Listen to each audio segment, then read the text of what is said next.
Hello दोस्तों, नमस्कार। आज मैं भगवान शंकर और आलसी ब्राह्मण की कहानी सुनाने जा रहा हूँ। ध्यान से सुने। किशोरी लाल नामक आलसी ब्राह्मण भगवान शंकर का भक्त था। उसकी आलसी आदतों के कारण पत्नी से अनबन होती थी।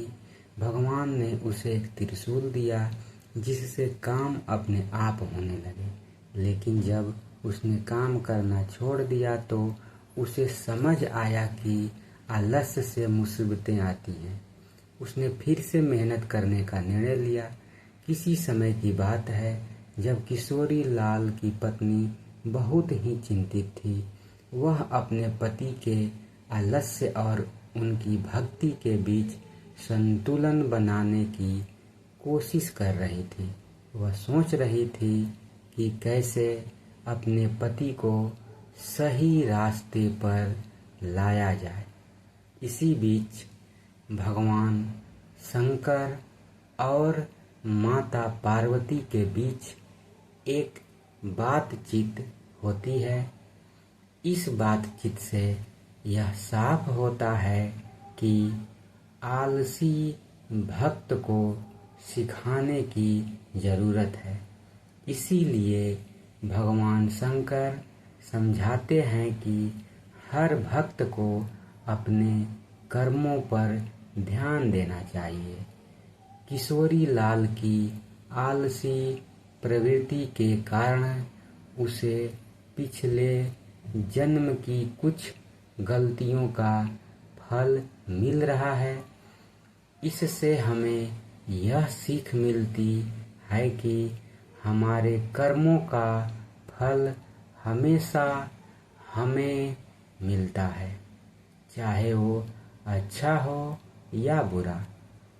एक दिन किशोरी लाल भगवान शंकर से प्रार्थना करते हैं कि उन्हें एक ऐसी वस्तु चाहिए जो उनकी सभी इच्छाओं को पूरा कर सके। उनकी सच्ची भक्ति देख भगवान शंकर ने उन्हें एक खास त्रिशूल दिया।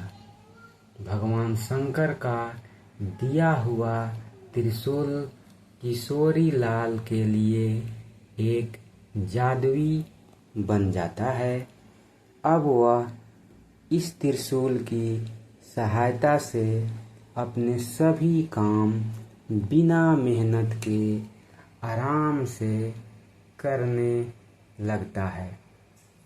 अब तो किशोरी लाल अपनी भूख के समय मन में अच्छे से अच्छे पकवान की इच्छा करता है और देखो, त्रिशूल की मदद से उसे तुरंत खाने की सुविधा मिल जाती है। यह वाकई अद्भुत है। लेकिन एक दिन अचानक किशोरी लाल अपना त्रिशूल खो देता है।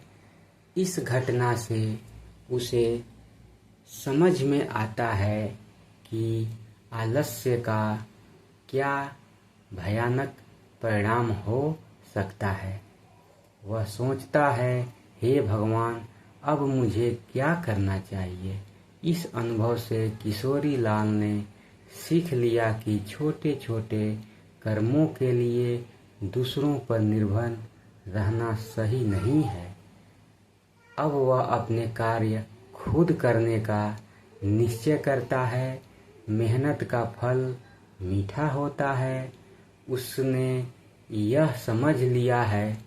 इस तरह किशोरी लाल ने अपनी आलस्य को छोड़कर मेहनत करने का फैसला किया और इसी के साथ उनकी पत्नी ने भी राहत की सांस ली, क्योंकि अब उनके पति भी काम में हाथ बटाने लगे।